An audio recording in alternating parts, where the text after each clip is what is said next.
अस्सलाम वालेकुम।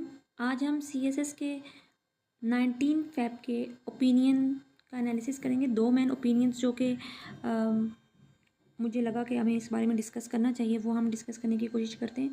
पहला तो ये वाला है वेटिंग फॉर ट्रम्प कॉल, और दूसरा है हायर एजुकेशन रीअपॉइंटमेंट सागा।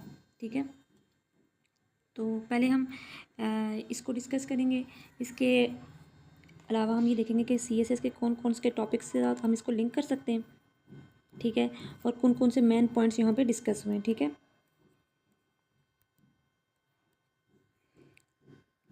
तो यहाँ पर हम इनके मेन पॉइंट्स को देखते हैं जो यहाँ पर इस टॉपिक पे डिस्कस किए गए। ये एक्चुअली पाकिस्तान की पॉलिटिक्स से रिलेटेड मोस्टली डॉन न्यूज़ में आते रहते हैं कि पाकिस्तान की इंटरनल पॉलिटिक्स कितनी वीक है। ठीक है, लेकिन यहाँ पर जो डिस्कस किया गया वो ये किया गया कि कैसे पीटीआई की लॉबिंग बहुत ज़्यादा स्ट्रॉन्ग हो गई है इन यूएस, और ट्रम्प एडमिनिस्ट्रेशन के आने के बाद वो कितने ज़्यादा एक्टिव है वहाँ पे। ठीक है, यहाँ पर पाकिस्तानी फॉर्मर प्रेसिडेंट आरिफ अलवी की भी बात की गई है कि आरिफ अलवी बाहर गए हैं और यूएस लॉ मेकर्स के साथ वो किस तरह मीटिंग्स कर रहे हैं, और वहाँ पर उन्होंने खान का रिलीज़ करवाने के लिए किस तरह वो अपनी कोशिशें कर रहे हैं। ठीक है, ट्रम्प एडमिनिस्ट्रेशन जब वो इलेक्शन कैंपेन्स के अंदर से, तब भी वो बहुत ज़्यादा ह्यूमन राइट्स की बात करते थे, डेमोक्रेसी को प्रमोट करने की बात करते थे, और इमरान खान के लिए वो स्टांस ले रहे थे कि इमरान खान को बाहर आना चाहिए क्योंकि वो बाइडेन एडमिनिस्ट्रेशन की वजह से जेल में है।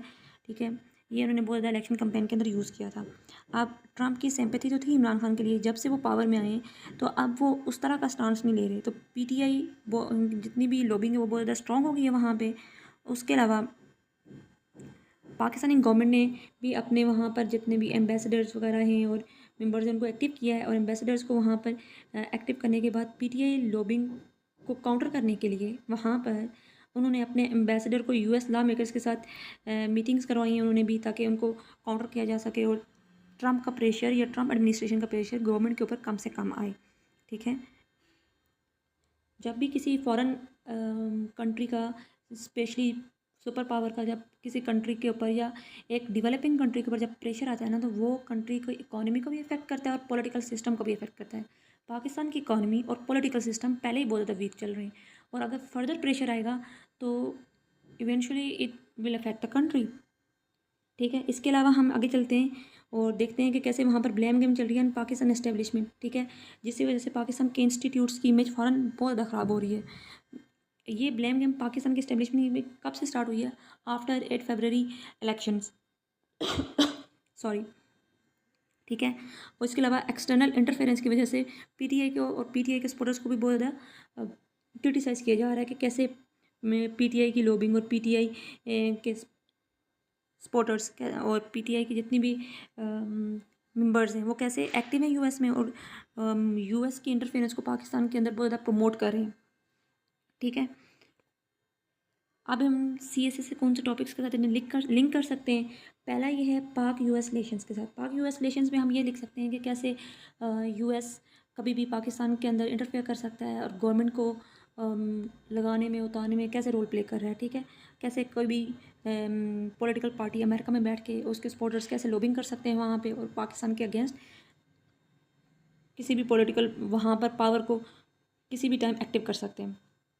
इसके अलावा हम फॉरेन पॉलिसी को डिस्कस किया हुआ है उन्होंने। फॉरेन पॉलिसी में हम इसे कैसे लिंक कर सकते हैं कि पाकिस्तान की फॉरेन पॉलिसी पहले ही बहुत वीक है ड्यू टू और रॉन्ग पॉलिसीज़। ठीक है, अगर हम इस तरह अमेरिका को भी वहाँ पर बैठे पाकिस्तान की पॉलिटिकल पार्टीज़ और उनके सपोर्टर्स वहाँ पर अमेरिका को कंटिन्यूसली प्रेशराइज करेंगे कि पाकिस्तान के अंदर इंटरफेयर करें, तो वो पाकिस्तान की फॉरेन पॉलिसी के लिए बहुत ज़्यादा कैटास्ट्रॉफिक प्रूव हो सकता है। ठीक है, उसके अलावा डेमोक्रेसी एंड गवर्नेंस इन पाकिस्तान की बात हो रही है यहाँ पे कि पाकिस्तान की डेमोक्रेसी कितनी ज़्यादा स्ट्रगल कर रही है। यहाँ पर अपोजिशन को बहुत ज़्यादा सप्रेस किया गया है, अथॉरिटेरियन रूल बहुत ज़्यादा प्रमोट कर रहा है आजकल पाकिस्तान में। ठीक है, जो पाकिस्तान की फॉरेन इमेज को बहुत ज़्यादा डैमेज कर रहा है, स्पेशली इन अमेरिका। ठीक है, और डायस्पोरा जो रोल है वो कैसे पाकिस्तान की इमेज को डैमेज कर रहा है वहाँ पे, कि वो पीटीआई के लिए लॉबिंग कर रहे हैं, और पाकिस्तान के जो इंस्टीट्यूट्स हैं जैसे एस्टेब्लिशमेंट के अगेंस्ट वहाँ पर कंपेन चल रही है, या इस तरह के जितने भी फॉरेन लॉबिंग चल रही है वो पाकिस्तान के इंस्टीट्यूट्स को भी डैमेज कर रही हैं। ठीक है, sovereign versus external interference, sovereignty versus external interference, यहाँ पर भी फॉरेन पॉलिसी आ गई है कि कैसे पाकिस्तान की सॉवरेनिटी को भी थ्रेट लगे हुए हैं यहाँ पे। जब अमेरिका इंटरफेयर करेगा तो ज़ाहिर सी सॉवरेनिटी तो कोई भी कंट्री किसी दूसरी कंट्री के एक सॉवरेन कंट्री के अंदर इंटरफेयर तो नहीं कर सकती ना। इस it could be very catastrophic. इसके अलावा जितने भी ह्यूमन राइट्स है पाकिस्तान में, उनकी वायलेशंस जो हो रही हैं और जो मीडिया जिनको उनको जैसे प्रेजेंट कर रहा है। अच्छा, नेक्स्ट हम हायर एजुकेशन रीअपॉइंटमेंट सागा, ये वाला आर्टिकल हम डिस्कस करेंगे। इस आर्टिकल में ये जो वर्ड लिखा हुआ ना सागा, इसका मतलब होता है स्टोरी या फिर कोई भी नैरेटिव या टेल, स्टोरी टेल एक ही बात है, ठीक है। ये इसके मीनिंग होते हैं।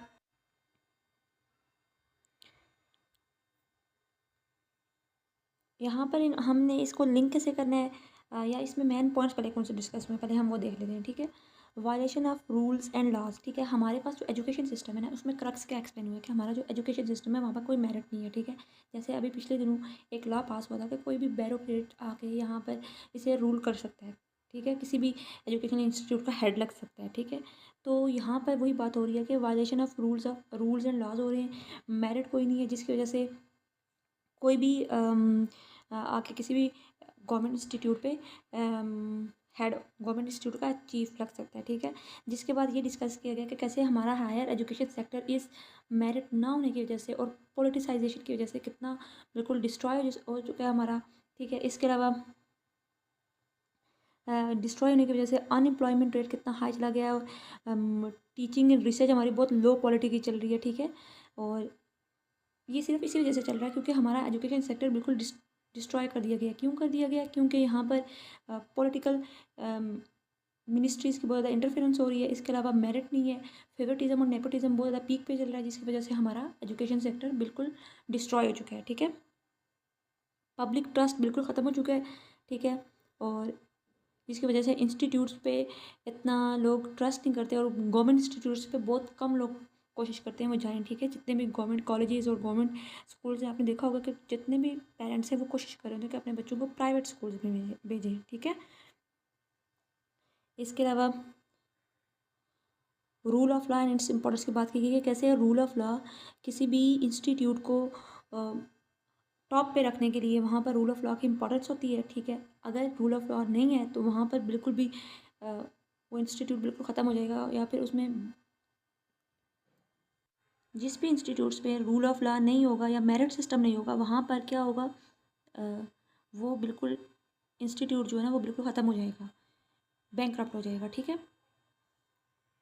पब्लिक ट्रस्ट नहीं रहेगा उस इंस्टीट्यूट पे, तो लोग वहाँ पर जाना नहीं पसंद करेंगे, जाएंगे नहीं तो वहाँ पर ऑटोमेटिकली हमें ये समझ आ जाएगा कि वहाँ पर से गवर्नमेंट को कोई ऐसा अर्निंग नहीं होगी, ठीक है। अब हम इन्हें लिंक कहाँ कहाँ कर सकते हैं, जैसे कैसे करप्शन और नेपोटिज्म हमारे इंस्टीट्यूट्स को तबाह कर गया, ठीक है। कैसे फेवरेटिज्म की वजह से जितने भी हमारे गवर्नमेंट इंस्टीट्यूट्स के हेड हैं वो कोशिश कर रहे होते हैं कि वो जितने भी पॉलिटिकल पार्टीज़ हैं उनको खुश कर लें, ताकि उनकी जो सीट जहाँ पर वो बैठे हुए वो वहाँ पर मेंटेन रहे, ठीक है। लेक ऑफ मेरिट, सॉरी यहाँ पर ये एस कट कर दे, मेरिट का स्पेलिंग मेरी गलत हो गई। एंड इसके अलावा educational crisis in the country, कैसे एजुकेशनल क्राइसिस चल रहा है, क्योंकि जितना वीक एजुकेशन सिस्टम है हमारा, कोई रिसर्च नहीं है, कोई एम्प्लॉयमेंट नहीं है, बच्चे ग्रेजुएशन करके बिल्कुल घूम रहे हैं खाली, वो कोई जॉब्स नहीं मिल रही हैं, ठीक है। डिग्रीज हाथ में लेके घूम रहे हैं। तो यहाँ पर बताया जा रहा है कि किस तरह मेरिट ना होने की वजह से और करप्शन की वजह से हमारा एजुकेशन सिस्टम बिल्कुल डिस्ट्रॉय हो जाता है, ठीक है। इसके अलावा यहाँ पर इसके ये कुछ सिनोनिम्स मैंने डिस्कस किए हैं, आप पॉज करके